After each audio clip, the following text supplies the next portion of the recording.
Hello everyone, कैसे हो आप लोग। तो उम्मीद करते हैं आप लोग बहुत अच्छे होंगे। और आज हम एक अपना नया चैप्टर स्टार्ट करने वाले हैं, डबल एंट्री सिस्टम। इससे पहले क्लास 11 का हमने बहुत सारे वीडियोस बनाए हैं, तो एक बार आप जाकर उनको भी देख सकते हो। अगर वो देख कर आओगे तो चैप्टर और अच्छे से समझ में आएगा। ठीक है, तो डबल एंट्री सिस्टम क्या होता है? डबल एंट्री सिस्टम वो सिस्टम होता है जो हर एक बिजनेस को फॉलो करना है अकाउंटिंग करने के लिए। ये सिस्टम ये बोलता है ना कि हर एक ट्रांजेक्शन का एटलीस्ट 2 इफेक्ट होगा। 2 से ज़्यादा हो सकता है, 2 से कम नहीं होगा। अगर किसी को भी हम डेबिट करेंगे तो उसके अगेंस्ट में हमको किसी ना किसी को क्रेडिट करना ही होगा। ठीक है, अब देखो क्या होता है, मतलब every transaction involving money or money's worth has 2 fold aspect, the receiving of value on the other hand, the giving of the same value on the other. क्या बोल रहा है कि अगर हम पैसा किसी से रिसीव कर रहे हैं तो बदले में हमको उस वैल्यू का कोई ना कोई सामान अगले को देना होगा।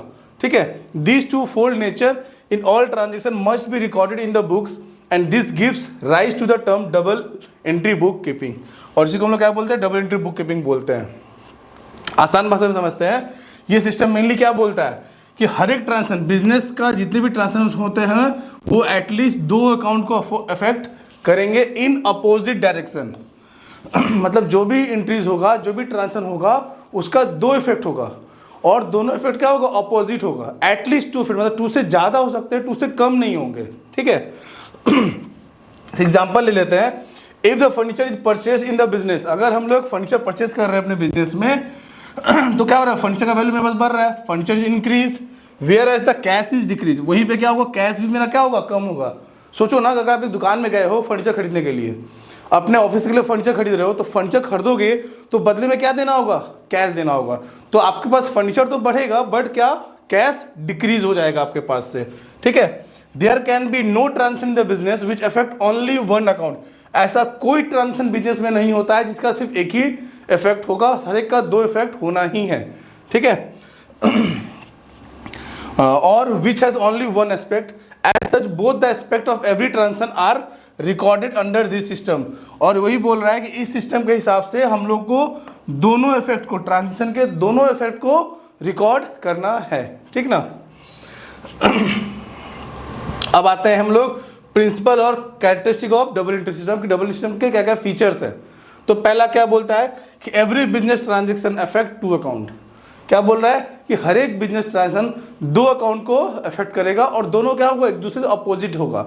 अगर एक डेबिट में होगा तो दूसरा क्रेडिट में होगा। Every business transaction has a 2 fold effect, that is it affect 2 account simultaneously, one of them is debited. अगर एक डेबिट होगा and the other is credit, और अदर क्या होगा? क्रेडिट होगा। ठीक है, certain transaction may affect more than 2 account but the amount of the account to be debited and credited will always be equal. क्या बोल रहा है? कुछ ट्रांजेक्शन ऐसे भी हो सकते हैं जो 2 अकाउंट से ज़्यादा इफेक्ट होंगे। ठीक है, इफेक्ट मोर देन 2 अकाउंट, 2 अकाउंट से ज़्यादा इफेक्ट करेगा वो, लेकिन जो डेबिट और क्रेडिट का जो टोटल होगा ना, वो क्या होगा? इक्वल होगा। मतलब कि मिनिमम 2 ट्रांजेक्शन होगा, 2 से ज़्यादा हो सकता है, लेकिन जो अमाउंट होगा ना वो डेबिट और क्रेडिट का इक्वल होगा, वो अलग अलग नहीं होगा। ठीक है, second point, recording of both personal and impersonal aspect. हम लोग हमेशा पर्सनल एस्पेक्ट और इम्पर्सनल दोनों को ही हम लोग रिकॉर्ड करते हैं। ठीक है, both personal and impersonal aspect of a transaction are recorded in double entry. Double entry में दोनों को रिकॉर्ड करते हैं। It is possible that both the aspect of transaction may be personal और बोथ मे बी इम्पर्सनल, और one may be personal and other may be impersonal. क्या बोल रहा है कि पॉसिबल है कि दोनों पर्सनल हो, ये भी पॉसिबिलिटी है कि दोनों इम्पर्सनल हो, और ये भी पॉसिबिलिटी है कि एक पर्सनल हो और एक इम्पर्सनल हो। मतलब सिंपल सा है कि हमको पर्सनल अकाउंट को भी रिकॉर्ड करना है और इम्पर्सनल को भी रिकॉर्ड करना है। थर्ड पॉइंट क्या बोल रहा है? Recording is made according to certain specified rules. देखो, इसका मतलब सिंपल सा हुआ कि हम जो भी ट्रांजेक्शन को रिकॉर्ड कर रहे हैं ना, ऐसा नहीं कि हमको डेबिट क्रेडिट करना तो किसी को भी डेबिट क्रेडिट कर देंगे। हम एक सर्टेन रूल फॉलो करेंगे और रूल के हिसाब से ही डेबिट और क्रेडिट भी करेंगे। ठीक है, इन double entry 1 account is debited and other account is credited. क्या बोल रहा है? एक अकाउंट डेबिट होगा और दूसरा अकाउंट क्रेडिट होगा। It does not mean that any account may be debited और any account may be credit. इसका मतलब बिल्कुल नहीं है कि आप किसी भी अकाउंट को डेबिट और किसी भी अकाउंट को क्रेडिट कर देंगे हम लोग। ठीक है, there are certain rules for debiting and crediting and debits and credit. क्या बोला है कि इसका एक सर्टेन रूल्स है डेबिट और क्रेडिट करने का। ठीक है, are made on the basis of this rule. और उसी बेसिस जो रूल बने हैं उसी के बेसिस पे हम लोग रिकॉर्ड करते हैं, डेबिट और क्रेडिट करते हैं, ठीक है। फिर preparation of trial balance, since one account is debited and other is credited, क्या बोल रहा है कि एक अकाउंट डेबिट हो रहा है और दूसरा क्रेडिट हो रहा है, तो total of all debit is always equal to total of all credit. तो बोल ही रहा है अगर हम लोग एक हर एक ट्रांजेक्शन का एक इफेक्ट डाल रहे हैं, एक डेबिट कर रहे हैं दूसरा क्रेडिट कर रहे हैं, तो उसके हिसाब से मेरा जो टोटल ऑफ डेबिट होगा और टोटल ऑफ क्रेडिट जो होगा हमेशा क्या होगा, इक्वल होगा, हमेशा वो बराबर होगा, ठीक है, ऑलवेज इक्वल, ठीक है। This helps in finding out the arithmetical accuracy of the accounting record, और ये हेल्प करता है अर्थमेटिकल एक्यूरेसी को फाइंड करने में। अगर कुछ हम प्लस माइनस में कुछ गलती किए हुए रहते हैं तो वो हमको यहाँ पे फाइंड आउट कर देता है, ठीक है। This is done by preparing a trial balance, और हम लोग क्या बोल रहे हैं कि इसको हम लोग ट्रायल बैलेंस प्रिपेयर करके फाइंड आउट कर पाते हैं, ठीक है। In order to proper record of two aspect of a transaction accounts में be classified as shown below, क्या बोल रहा है कि हम लोग जो प्रॉपर ट्रांजेक्शन को रिकॉर्ड करते हैं उसके लिए मेरे को अकाउंट्स को क्लासिफाई किया गया है दो पार्ट में, पर्सनल और इम्पर्सनल। इम्पर्सनल के अंदर में आ गया रियल एंड नॉमिनल, ठीक है। बहुत सारे बुक में तीन बोलता है, पर्सनल, रियल, नॉमिनल। यहाँ पे क्या बोला, एक पर्सनल हो गया और एक इम्पर्सनल। इम्पर्सनल के अंदर में रियल और नॉमिनल आ गया, ठीक है। तो पहले पर्सनल को समझते हैं। The account which relate to an individual, क्या बोल रहा है, कोई वो अकाउंट जो एक इंडिविजुअल से रिलेट करता है, फर्म से करता है या कंपनी से करता है, और any other institution are called personal account, ठीक है। क्या बोल रहा है, वो अकाउंट जो किसी पर्सन से रिलेटेड हो, किसी फर्म से हो, किसी कंपनी से हो या किसी इंस्टीट्यूशन से हो, वो सब क्या कहलाएंगे, पर्सनल अकाउंट। मतलब देखो, नेचुरल पर्सन मतलब हम लोग अगर किसी इंसान से आप ट्रांजेक्शन कर रहे हो तो वो क्या कहलाएगा, नेचुरल पर्सन, जिसको बोलते हैं इंडिविजुअल, ठीक है। बट अगर ऐसा कोई पर्सन हो जिसको लॉ के हिसाब से पर्सन बनाया गया, इसको बोलते हैं आर्टिफिशियल पर्सनल, जिसमें सारे फर्म आ गए, कंपनीज आ गई, इंस्टीट्यूशन आ गए, अगर उनको भी हम लोग क्या रखते हैं, अपने पर्सनल अकाउंट के हेड में ही रखते हैं, उसको हम लोग क्या बोलते हैं, आर्टिफिशियल पर्सनल, ठीक है। जैसे एग्जांपल हो गया accounts of Mohan, accounts of Ramchandra, Krishnachandra, accounts of DCM limited, account of Delhi university, bank account, capital account of proprietor, drawing account of the proprietor, etcetera, example of personal account. ये सारे क्या हो गए, एग्जांपल्स हो गए। देखो ये क्या हो गया, रामचंद्र इंडिविजुअल पर्सन हो गया, कृष्णाचंद्र भी पर्सन हो गया, अकाउंट ऑफ डीसीएम कंपनी हो गया, डीसीएम लिमिटेड कंपनी हो गया, अकाउंट ऑफ दिल्ली यूनिवर्सिटी एक इंस्टीट्यूशन हो गया, बैंक अकाउंट, बैंक जो हो गया सारे, स्टेट बैंक हो गया, आपका आईसीआईसी बैंक हो गया, एचडीएफसी बैंक हो गया। फिर capital account of the proprietor, जो बिजनेस का ओनर है उसका जो अकाउंट है बिजनेस में, वो ड्राइंग अगर वो कुछ पर्सनल पैसा यूज़ कर रहा है, ये सभी चीज़ें क्या होती हैं, पर्सनल अकाउंट के एग्जाम्पल्स होते हैं, ठीक है। रूल, ये रूल यहाँ पे क्या बोलता है कि rule for recording a transaction in personal account in simple word is debit the receiver and credit the giver. Rule क्या बोलता है, अगर पर्सनल अकाउंट से कोई भी ट्रांजेक्शन होगा तो वो रूल, उसमें रूल क्या फॉलो करना है रिकॉर्डिंग करते वक्त, कि अगर अगला रिसीवर है, अगला आपके बिजनेस के लिए क्या है, रिसीवर, तो उसको अपने को डेबिट करना है, और अगर वो गिवर है तो उसको क्या करना है, क्रेडिट करना है, ठीक है। Debit the receiver and credit the giver. Simple समझो, अगर वो आपको पैसा दे रहा है, पैसा या सामान कुछ भी, अगर मानो कि यहाँ पे सामने में मिस्टर, क्या नाम था यहाँ पे, मिस्टर रामचंद्र जी हैं, और रामचंद्र जी से मेरे को गुड्स मिल रहा है, ठीक है, हम उससे गुड्स खरीद रहे हैं, ठीक है। तो रामचंद्र मेरे लिए क्या हो गया, गिवर, क्योंकि वो मेरे को गुड्स दे रहा है, गुड्स दे, कैश दे, कुछ भी दे, अगर वो मेरे लिए क्या हो गया, गिवर, तो उसको अपने बुक में क्या करेंगे, क्रेडिट। बट अगर हम रामचंद्र को कुछ दे रहे हैं, ठीक है, तो मेरे बुक में रामचंद्र जी क्या हो जाएंगे, डेबिट, ठीक है, क्योंकि वो रिसीवर हो गए, ठीक है ना। एग्जाम्पल देखो, पे 10,000 टू हरी, हम हरी को 10,000 रुपए दे रहे हैं, तो क्या हो रहा है, हरी कौन हो गया यहाँ पे, रिसीवर या गिवर, सोच के बताओ। हम हरी को 10,000 रुपए दे रहे हैं, तो हरी कौन हो गया, रिसीवर, मतलब वो मेरे बुक में क्या होगा, डेबिट। हम अभी दूसरे ट्रांजेक्शन को नहीं समझा रहे हैं, सिंपल समझो कि अगर हम 10,000 रुपए हरी को दे रहे हैं तो हरी क्या हो गया, रिसीवर, तो हरी को अपनी बुक में क्या करेंगे, डेबिट। देखो Hari account debit, debit the receiver to cash account. तो टू कैश अकाउंट कैसे आए वो बाद में समझेंगे, अभी सिंपल समझो कि हरी मेरे बुक में डेबिट होगा, क्यों, क्योंकि वो रिसीवर है, ठीक है ना। फिर आता एग्जाम्पल 2, रिसीव 10,000 फ्रॉम मोहन, हम मोहन से 10,000 रुपए रिसीव कर रहे हैं, तो मोहन कौन हो गया मेरे बुक में, मोहन हो गया गिवर, क्योंकि वो मेरे को पैसे दे रहा है, तो मोहन क्या हो जाएगा मेरे बुक में, क्रेडिट, वो डेबिट नहीं होगा। डेबिट कौन होगा, जो रिसीव करे, बट जो देगा वो क्या होगा, क्रेडिट, ठीक है। तो देखो यहाँ पे क्या होगा, cash account debit to Mohan, तो मोहन क्या हो गया, क्रेडिट। ठीक है, ऑब्जेक्ट क्या बोल रहा है कि objects of preparing a personal account is to ascertain as to how much amount personal account owes to the business, that is how much is due to be receive from him and how much amount is owed to a personal account from the business, that is how much amount is payable to him. मतलब मेरा क्या object है, हम क्यों बना रहे हैं, personal account को रिकॉर्ड करने का ऑब्जेक्ट क्या है, तो ऑब्जेक्ट ये है कि मेरे को कितने पैसे लेने हैं, कितने लोगों के पास मेरा पैसा बाकी है उस वो जानने के लिए, और मेरे को कितने पैसे चुकाने हैं, किनको चुकाने हैं, कितने चुकाने हैं, उसको जानने के लिए मेरे को पर्सनल अकाउंट का डिटेल जानना जरूरी है। ठीक है, अब आते हैं पर्सनल अकाउंट में भी 3 टाइप होते हैं, वो 3 टाइप को समझते हैं। जैसे पहला क्या है, नेचुरल पर्सन। तो नेचुरल पर्सन क्या हो गया, ये क्या बोल रहा है कि अगर किसी भी, देखो accounts of natural person means the account of human being. अगर हम किसी ह्यूमन बीइंग का अकाउंट बना रहे होंगे, अगर हम किसी ह्यूमन बीइंग का अकाउंट बना रहे होंगे तो किसके अंदर में आएगा, वो नेचुरल पर्सनल अकाउंट के अंदर में आएगा। Example, Mohan account, Sohan account, Seema account, Nirmal account etcetera. Proprietors capital account, proprietors drawing account, debtor account and creditor account are also included in this category. ठीक है, ओनर का पैसा, ओनर जो बिजनेस में पैसा लगा रहा है तो ओनर का पैसा, ओनर जो बिजनेस पैसा निकाल रहा है, ड्राइंग, ये सभी कहाँ पे आएंगी, ये सभी मेरे पर्सनल अकाउंट के, नेचुरल पर्सनल अकाउंट के अंदर में ही आएंगी। ठीक है, डेटर और क्रेडिटर भी इस अंदर में आएगा। डेटर कौन होता है, जिनको आपने उधार सामान बेचा है, और क्रेडिटर कौन होगा, जिनको आपने उधार सामान खरीदा है। ठीक है, तो ये भी इसके हेड में आ गया। Second, artificial personal. तो आर्टिफिशियल पर्सनल क्या हो गया कि ऐसे लोग, ऐसा चीज जिसको हम लोग लॉ के हिसाब से इंडिविजुअल या पर्सनल बना रहे हैं। देखो, this account do not have a physical existence as human being but they work as personal account. क्या बोला है, this account do not have physical existence, ये फिजिकली एग्जिस्ट नहीं करते एज ए ह्यूमन बीइंग, लेकिन they work as person, but लेकिन ये personal account की तरह काम करते हैं। ठीक है, एग्जाम्पल हो गया firms account, any limited company account, any institution account, any bank account, these are treated as artificial personal for the recording of business transaction. This account also include the accounts of clubs, insurance companies and accounts of government department which are recognized as person business dealing.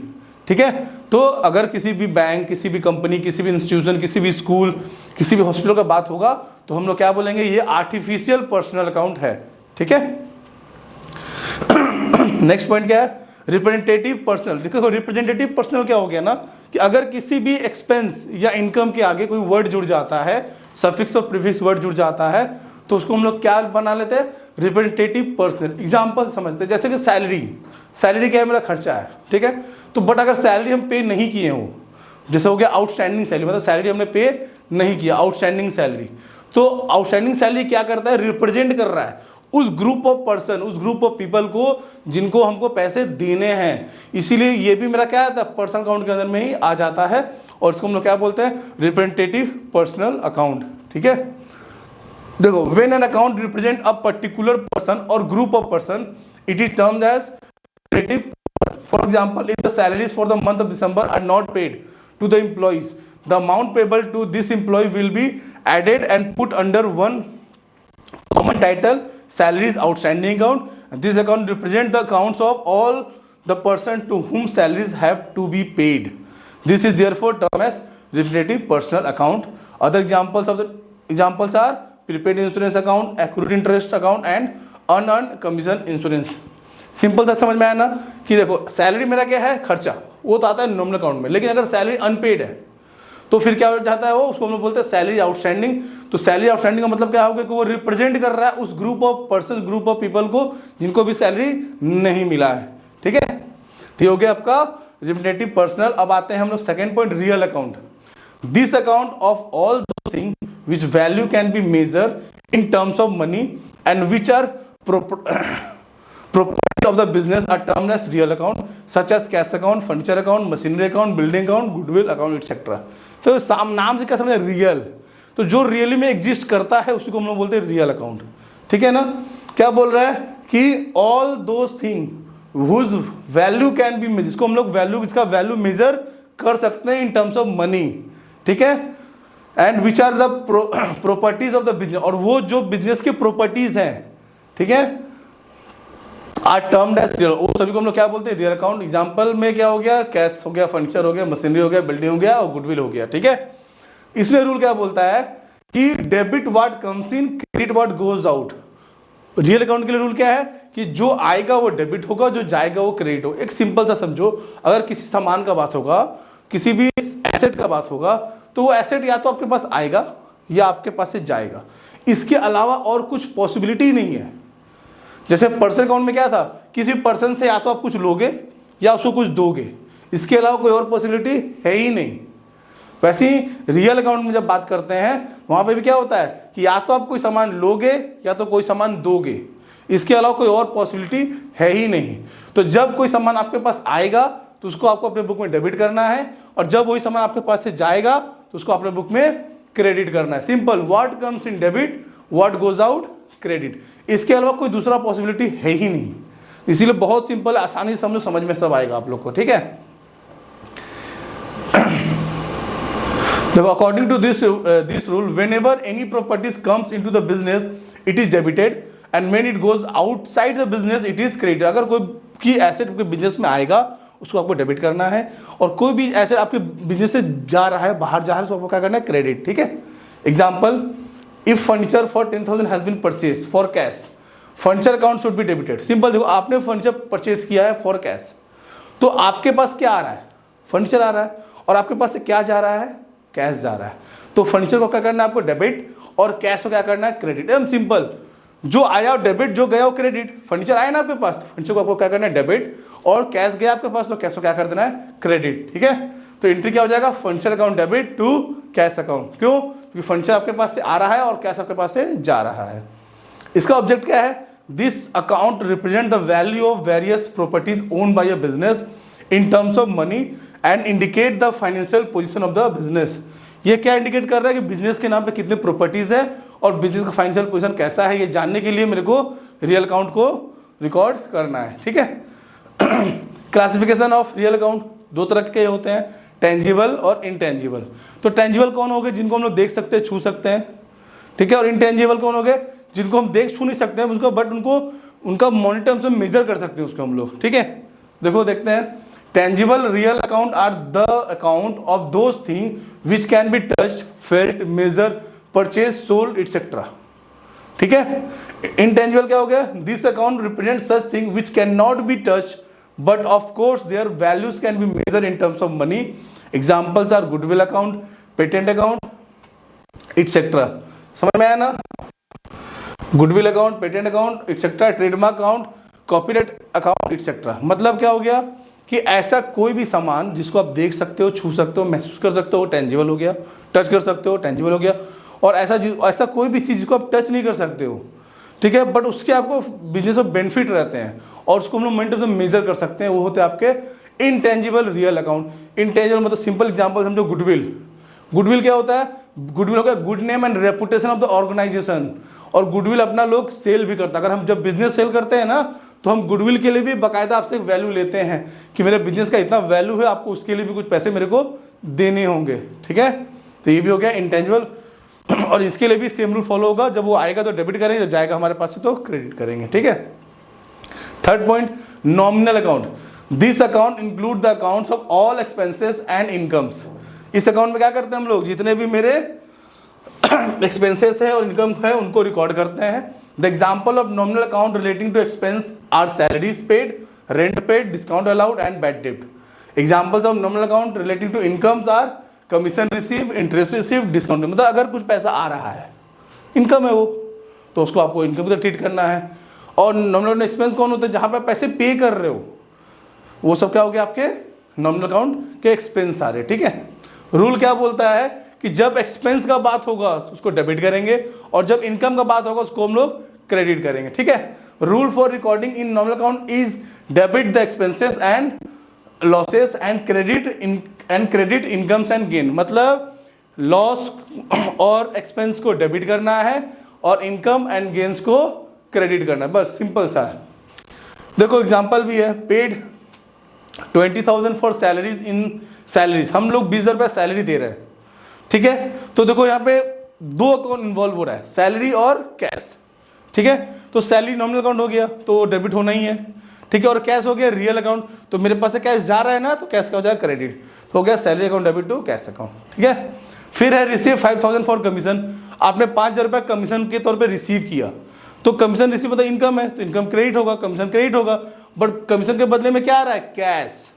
Commission receive मतलब क्या, cash receive कर रहे हैं हम लोग as a commission, तो cash आ रहा है ना मेरे पास, तो कैश हो गया रियल अकाउंट, तो कैश को करेंगे डेबिट, और चूंकि कमीशन आपका इनकम है तो कमीशन हो जाएगा क्रेडिट, तो एंट्री क्या हो जाएगा, cash account debit to commission account. Object क्या है इसका, nominal accounts are those account which are in name only and which do not really exist, ठीक है। These accounts are opened simply to explain the nature of head for which cash has been paid. In the absence of nominal account, it will be very difficult for the management to know the amount paid separately on account of salary, rent, commission, etc. मतलब simple सा बात है कि जितने भी पैसे हम पे कर रहे हैं और उसका हेड नहीं बनाए तो हम कभी जान नहीं पाएंगे हम पैसे क्यों दे रहे हैं, खर्च हो रहा है बट खर्च क्यों हो रहा है। तो इन सभी चीज़ों को जानने के लिए मेरे को नॉमिनल अकाउंट जानना बहुत जरूरी है, ठीक है। फिर क्या दे रहा है, एक इंपॉर्टेंट नोट दे रहा है, दिया हुआ है, when any word as a prefix और a suffix is added to nominal account it is becomes to personal. Personal कौन था, पर्सनल रिप्रेजेंटेटिव पर्सनल अकाउंट, ठीक है। एग्जांपल देखो मैंने दिए हैं, रेंट अकाउंट है तो आउटस्टैंडिंग रेंट हो गया तो हो जाएगा पर्सनल अकाउंट, रेंट क्या था नॉमिनल, पर आउटस्टैंडिंग रेंट क्या हो गया पर्सनल, प्रीपेड रेंट वो भी पर्सनल, आउटस्टैंडिंग मतलब हो गया जो मेरे को फ्यूचर में देने हैं, प्रीपेड मतलब क्या होगा मैंने एडवांस में दे दिया, तो ये अगर दोनों चीज़ होगा तो क्या हो जाएगा वो पर्सनल अकाउंट में आ जाएगा, ठीक है। सेम सैलरी है, अगर सैलरी आउटस्टैंडिंग है तो पर्सनल हो जाएगा, सैलरी प्रीपेड है तो भी वो पर्सनल हो जाएगा। कमीशन अकाउंट, कमीशन अगर आउटस्टैंडिंग है तो मतलब कमीशन मेरे को मिला नहीं है तो भी क्या हो जाएगा पर्सनल में आ जाएगा, और कमीशन रिसीव इन एडवांस, मैंने एडवांस में कमीशन रिसीव कर लिया है तो भी क्या हो जाएगा पर्सनल। इंटरेस्ट आउटस्टैंडिंग है या फिर इंटरेस्ट हम लोग एक्रूड है तो मेरा क्या हो जाएगा पर्सनल। सिंपल से नॉमिनल अकाउंट के आगे अगर या पीछे कोई वर्ड जुड़ के उसका मीनिंग को थोड़ा बहुत चेंज कर देता है, सिंपल से सैलरी है, सैलरी पे कर रहे हैं, खर्चा है, बट सैलरी जब अनपेड हो गया आउटस्टैंडिंग सैलरी तो क्या दिखा रहा है वो उधार हो गया, खर्चा नहीं, अब क्या बन गया वो उधार, तो वो रिप्रेजेंट कर रहा है उस ग्रुप ऑफ पीपल को जिनको मेरे को पैसे देने हैं या जिनको मैंने एडवांस में पैसे दे दिए हैं, ठीक है, तो वो पर्सनल अकाउंट के हेड में आ जाएंगे। अब हो गया मेरा ये खत्म। अब आते हैं स्टेजेस और parts of double entry system. क्या क्या स्टेज है, तो पहला स्टेज क्या है original record. All the transaction are first record in a primary book called journal. सबसे पहले हम ट्रांजेक्शन को कहाँ रिकॉर्ड करते हैं अपने बुक में, तो करते हैं हम लोग जर्नल में, ठीक है। When the business is a big one and the number of transaction is large, journal is divided into various books which are called sub division of journal और subsidiary books. This recording in journal और its subsidiary book is the first stage of double entry system, ठीक है। Double system क्या हो गया, पहला stage क्या हो गया ओरिजिनल रिकॉर्ड, जहाँ पे सबसे पहले हम ट्रांजेक्शन को रिकॉर्ड करते हैं जो क्या बोलते हैं जर्नल, ठीक है। अगर बिजनेस का साइज बहुत बड़ा है तो हम लोग जर्नल को डिवाइड कर देते हैं सब डिवीजन ऑफ जर्नल में, जिसमें हम लोग डिवाइड करके अलग अलग जगह पे चीज़ों को रिकॉर्ड करते हैं, इसको बोलते हैं subsidiary book, like purchase day book, purchase return book, sales day book, sales return book, ऐसे बहुत सारे बुक बना लेते हैं, कैश बुक, और उनमें ट्रांजेक्शन को रिकॉर्ड करने लगते हैं जब हमारा बिजनेस का साइज थोड़ा ज़्यादा हो जाता है, ठीक है। सेकेंड हो गया क्लासिफिकेशन, मतलब रिकॉर्ड तो कर लिया मैंने, अब उसको क्लासीफाई कर रहे हैं, ठीक है। In this stage all the transaction recorded in the journal और its subsidiary book are transferred या फिर posted in a classified form to another book which is called ledger. सबसे पहले कहाँ रिकॉर्ड किए जर्नल में, रिकॉर्ड करने में उसको क्लासीफाई करते हैं, क्लासीफाई मतलब सबको सबके नेचर के हिसाब से अलग अलग कर देते हैं और ट्रांसफर कहाँ करते हैं लेजर में, ठीक है। This book contains on different pages individual account heads under which all financial transactions of a similar nature are collected at one place so that the combined effect of all the transactions relating to a particular account may be ascertained. Posting in ledger is also called as classification stage. Simple सा बात बोल रहा है कि देखो business में बहुत तरह के ट्रांजेक्शन हो रहा है, बट वो ट्रांजेक्शन जो सेम पर्सन से कर रहे हैं हम लोग, वो ट्रांजेक्शन जो सेम नेचर के हैं, जैसे परचेज तो हम बार बार कर रहे हैं ना, तो उसको एक जगह लिखा चलाएंगे, हम जान पाएंगे कि टोटल परचेज कितना किए हैं। फिर हम मानो राम सुंदर से क्या कर रहे हैं, गुड्स खरीद रहे हैं, बार बार खरीद रहे हैं, बार बार खरीद रहे हैं, बार बार खरीद रहे हैं, तो राम सुंदर से सिर्फ कितना गुड्स खरीदे हैं, ठीक है। फिर श्याम को हम गुड्स बेच रहे हैं, तो सिर्फ श्याम को गुड्स कितना बेच रहे हैं। तो ये सब चीज़ तभी जान पाएंगे जब हम लोग क्लासिफिकेशन स्टेज को फॉलो करेंगे, ठीक है। थर्ड पॉइंट क्या हो गया, समरी क्या हो गया, इन this stage all the accounts in the ledger are balanced, ठीक है, and are put in a list, debit balance on one side and credit balance on the other side. The list so prepared is called the trial balance. Simple सा केवल इस stage में क्या कर रहे हैं हम लोग जो लेजर के बैलेंस होते हैं उनको पुट कर रहे हैं, अपने पास रिकॉर्ड कर रहे हैं। डेबिट बैलेंस को डेबिट साइड में रिकॉर्ड कर रहे हैं, क्रेडिट वाले बैलेंस को क्रेडिट साइड में रिकॉर्ड कर रहे हैं, ठीक है। और इसी प्रोसेस को क्या बोलते हैं हम लोग, ट्रायल बैलेंस, ठीक है, जहां पे हम इसको पोस्ट कर रहे हैं। The total of the debit side और trial balance, the total of debit side of trial balance must be equal to that of its credit side. If the two sides of the trial balance are equal, the arithmetical accuracy of the account is provided, ठीक है। मतलब अगर दोनों side equal है, मतलब मेरा अर्थमेटिकली हम लोगों ने ट्रांजेक्शन को सही किया रिकॉर्ड, ठीक है। With the help of the trial balance trading and PL account is prepare. और फिर हम लोग ट्रायल बैलेंस के मदद से trading and profit and account prepare करते हैं, ठीक है, और अपना प्रॉफिट एंड लॉस जान पाते हैं, ठीक है। और फिर उसी से हम लोग अपना फाइनेंशियल पोजीशन भी, मतलब बैलेंस शीट बनाते हैं और उससे अपना फाइनेंशियल पोजीशन भी जान पाते हैं, ठीक ना।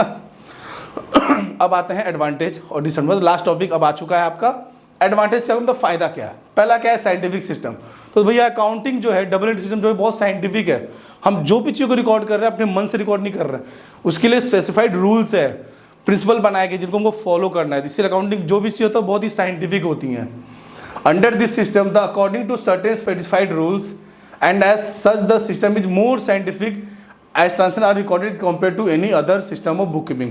बुक कीपिंग के जो दूसरे सिस्टम्स हैं उनके मुकाबले सिस्टम बहुत अच्छा है, क्योंकि ये क्या कर रहा है, साइंटिफिकली प्रूफ है और ये एक रूल को फॉलो करके उन्होंने चीज़ों को रिकॉर्ड कर रहा है, ठीक है। Second, complete record of every transaction. In double entry all the accounts are divided in 3 part, personal, real and nominal, ठीक है। And both the debit and credit aspect of transaction are recorded in this. Hence, the complete record of transaction is maintained in this system, so that if the need arises, full detail of every transaction can be easily made available to any time in future. सभी transaction का complete record रखते हैं, तो future में कभी भी अगर मेरे को किसी के बारे में जानना है जानकारी से, तो हमको आसानी से मिल जाएगा। Third point, preparation of trial balance.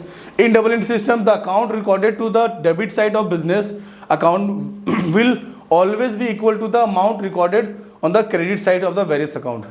As such, trial balance can be prepared to check the arithmetical accuracy of the account. ठीक है ना, ये सिंपल सा है।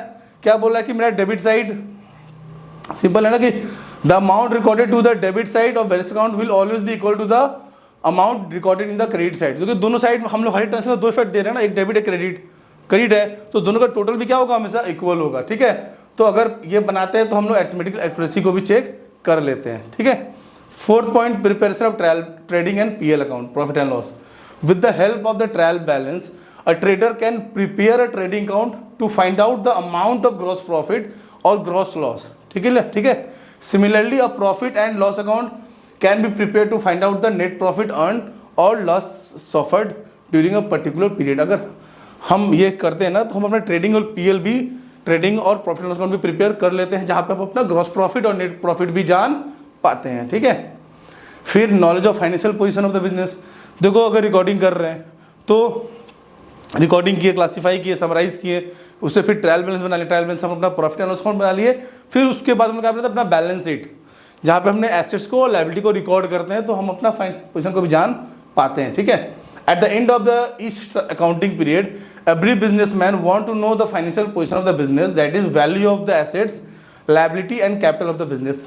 ठीक है। In double entry system, separate account are opened for each and every assets and liability of the firm, and as such a balance sheet can be prepared, which is a screen picture of the financial position of a business at a certain moment.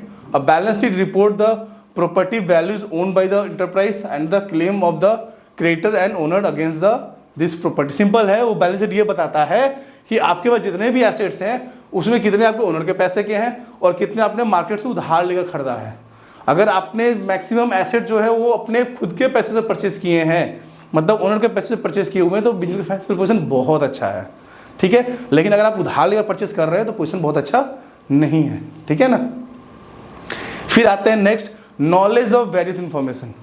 In double entry system, the accounts are maintained in such a way that the information regarding the following is readily available at any point of time.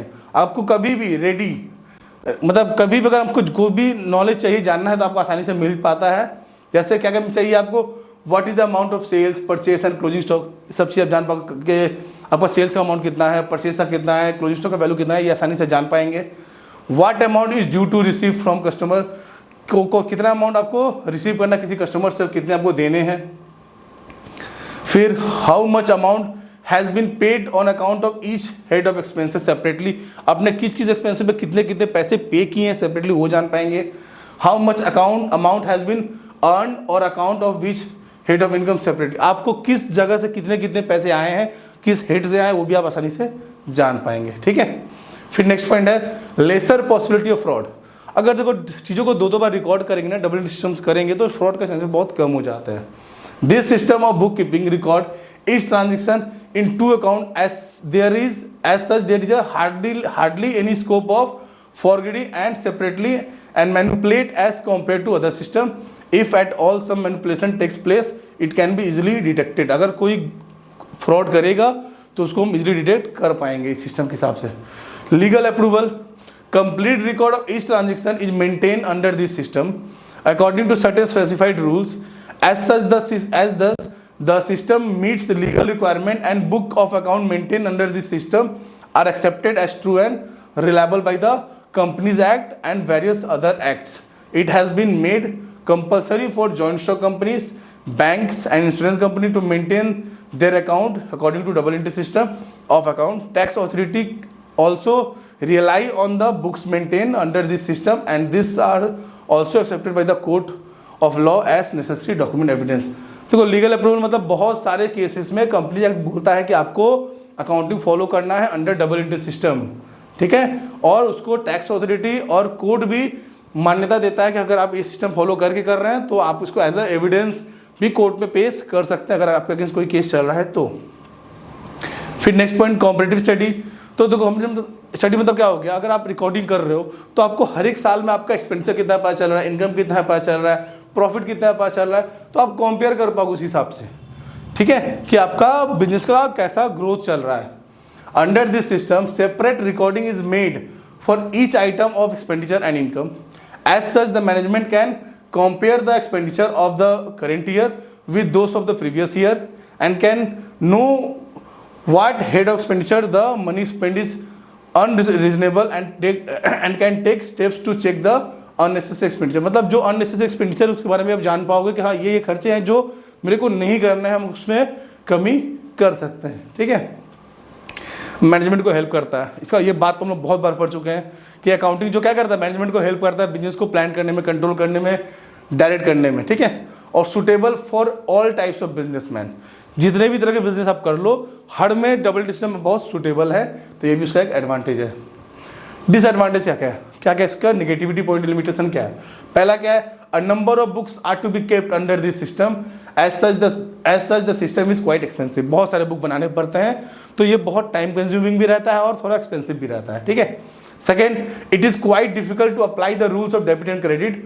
Proper education, practical knowledge and training is required to order to have command over the rules of double entry. तो यहाँ पे बहुत सारे rule होते हैं ना, debit credit का कैसे करना है कैसे नहीं करना है, तो इसके लिए प्रॉपर एजुकेशन का रिक्वायरमेंट है, ठीक है। तो वो लोग जो कॉमर्स बैकग्राउंड से वो आसानी से समझ पाते हैं, कर पाते हैं, बट वो लोग जो इस बैकग्राउंड से नहीं है उनको इसमें थोड़ी डिफिकल्टी फेस करनी पड़ती है, तो इसका एक लिमिटेशन ये भी है, ठीक है। थर्ड पॉइंट क्या बोला, only the arithmetical accuracy of the account is checked by the preparing a trial balance under the double entry system. देखो सिर्फ हम अर्थमेटिकल एक्यूरेसी को ही हम लोग फाइंड आउट कर पाते हैं, जो दूसरे चीज़ें जो हम गलती की उसको हम लोग फाइंड आउट नहीं कर पाते। जैसे error of omission, error of omission मतलब क्या होगा, जहाँ पे हम एंट्री करना ही भूल गए। देखो हम ट्रायल बैलेंस में क्या जान, दोनों को टोटल जान पा रहा है, तो अगर प्लस माइनस कुछ गलती की वो फाइंड आउट कर पाए, बट अगर एंट्री नहीं की है, अगर कोई एंट्री करना भूल गए तो उसमें तो डेबिट क्रेडिट में कोई डिफरेंस हुआ ही नहीं, 100 रुपये पहले भी 100 रुपये आज भी है, ठीक है। If a transaction remain all together unrecorded in the books of original entry, अगर हम लोग बुक में एंट्री करना ही भूल गए, अनरिकॉर्डेड रह गया, तो उसका कोई भी हम उसको फाइंड आउट नहीं कर पाएंगे, ठीक है। फिर error of commission, if wrong amount is recorded in the books of original entry. हम जर्नल में जब रिकॉर्ड कर रहे थे ना, करना था रिकॉर्ड 10,000 कर दिया हम 1,000, दोनों में डेबिट क्रेडिट दोनों में, तो ये भी फाइंड आउट करना मुश्किल है। फिर है error of principle, if the amount is recorded as the correct side through though in a wrong account. For example, if simple समझो कि एरर ऑफ प्रिंसिपल मतलब क्या हो गया कि प्रिंसिपल जो होता है अकाउंट्स का उसको अप्लाई नहीं किए, हम डेबिट क्रेडिट सही अमाउंट किए, अकाउंट गलत लिख दिए।